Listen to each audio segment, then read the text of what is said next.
キャバクラで働いてストレスが溜まるのであれば、本質的に向いてないと思うので、キャバ嬢をやめた方がいいですよ。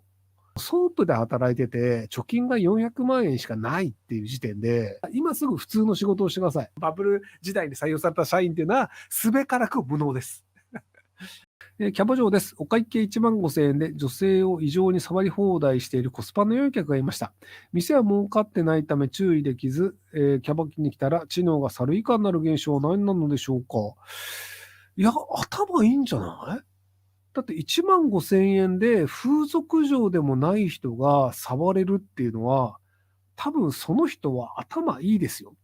要はそのキャバ嬢側からすると、そのプラスアルファのチップがもらえるわけでもないのに、触られてめちゃくちゃムカつく。だから、その知能が猿以下であるというふうに侮辱をしてスッキリしたいってことだと思うんですけど、その触ってる猿以下の知能の人がコスパで考えるとめちゃめちゃコスパいいんですよ。なので、そういうのがムカつくのであれば、キャバ嬢やめた方がいいですよ。結局キャバクラって、貧困法制に酒飲んで帰りますってお客さんが100%じゃないじゃないですか。確実に触り逃げするやつがいるんですよ。で、そういう触り逃げする人にストレスを毎回感じて、触り逃げされた、ムカつく。で、触り逃げされた結果別になんかボーナスとかもらえたわけでもないのに、そのストレスを解消するために、なんかビール飲んでるおっさんに1600円払ってしまうってなると、むしろただの赤字じゃないですか。なので、そのキャバクラで働いてストレスが溜まるのであれば、本質的に向いてないと思うので、まあそういう人もいるよねっていうので、笑い飛ばせて続けられるのであれば全然いいと思うんですけど、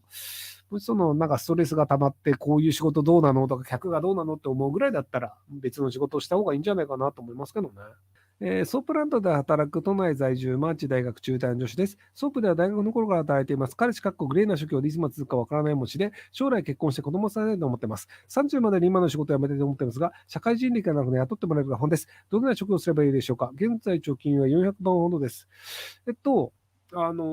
当に一般的な社会人になりたいのであれば、ソープランドを今すぐ辞めてください。年齢、年を取れば取るほど、一般社会人として働くのが難しくなります。で、多分25、6とか6、7とかそんな感じかな。25、6で大学中退でいろいろアルバイトをやってました。でも事務仕事やりたいですっていうのであれば、多分見た目がそれなりに可愛い女の子であれば、まだ就職できる可能性があるんですよ。でもソープランドで金稼げなくなる、でも、まあ、でもそうでもないのかな。貯金400万だと、まあいいや。で、30歳です。で、ソープでも稼げなくなりました。で、職歴ゼロですって時に、働きたいですって言われても、いやいやいや、30歳で社会人やったことない人は、うち雇いませんよってなっちゃうんですよ。なので、社会人に本当になりたいのであれば、今すぐ普通の仕事をしてください。で、多分彼氏に金取られてるんじゃないかな。そのソープで働いてて、貯金が400万円しかないっていう時点で、で、多分もう20、中退とは言いつつ、22以降だと思うんですよね。なので、そうすると、そんなに稼げてないから彼氏に金持ってかれてると思うので、もし22以下であれば、大学入り直すのもありだと思いますけど、なので、まあ、すげえ稼いで逃げ切るっていうのができないのであれば、ちゃんと社会人になった方がいいと思いますけどね。で、社会人になるんだったら大卒の方がいいと思うので、通信の大学に戻るっていう手もありますけど。人間関係の相談で、地元のファミマの店員さんが気になっています。ファミチが好きで頻繁に通ってたのですが、今まで恋愛経験ゼロで出会いも少なく、元々コミュニケーションも得意ではないので、どうしたらいいかわかりません。発達障害は人間関係の距離感つかめない傾向が多いので、諦めた方がいいのでしょうか。よろしくお願いします。諦めた方がいいです。なんか、なんだろうな、一般的には、なんか、頑張ればいいよ、当たって砕けろだよ、とかっていう、当たり障りのないことを言って、お茶を逃がすのが多分普通だと思うんですけど、諦めた方がいいです。で、なんで諦めた方がいいですって言ってるかっていうと、それなりに人とのコミュニケーションとか恋愛の経験がある人であれば、コンビニの店員に話しかけて仲良くなるというのは可能な場合もあるんですよ。でもその人間関係があまり得意ではない場合に、そこでトラブったりすると、地元のファミマに行けなくなって、ファミチキ食えなくなりますよ。要は告白して失敗しました。以上終わりで済めばいいんですけど、その地元のファミチキがこれからその子がいる限り食えなくなるっていう、自分の好きなものが食えなくなるっていうデメリットが発生するんですよ。なので、まず、もしそれでうまくいきたいのであれば、一般の人に声をかけるっていう癖をつけてください。ではその学生ではないのか。21歳であれば、その作業所とかで多分知り合いがいれば知り合いに声をかけるとか、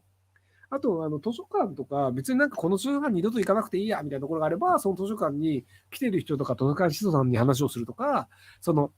要は自分に好意を持っている人じゃなくても話しかけるっていうのをやってトラブルにならないのか、相手は好意を持ってもらえるのかっていう訓練をしてください。で、それをやった後であれば、そのファミチキ買いに行くときに通年に言ってもいいと思うんですけど、そのファミチキとその彼女両方手に入れるっていうのを多分目指してると思うんですけど、多分失敗して、その彼女も手に入れられず、大好きなファミチキも食えなくなるっていう、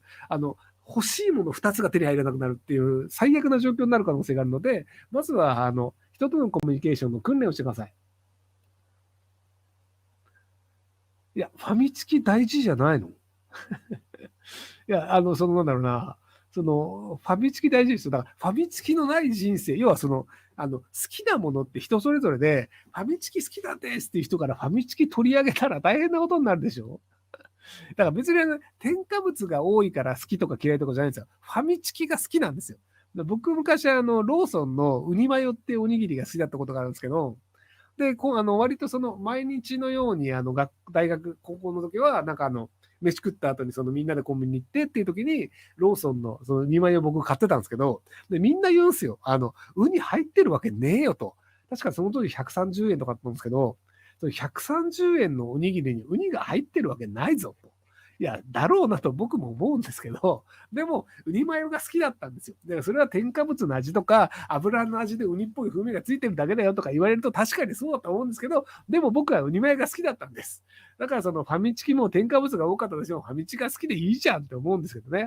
これから就職活動をする予定ですが、なんでずっと賃金が横ばいなので、こっちばかり下から出なければいけないのでしょうか。むしろ企業側がこの安い資金で働いてくださいと地面に顔をこすりつけてお願いすることだと思います。まあでもそうしなくても働いてくれる人がいるからじゃないですか。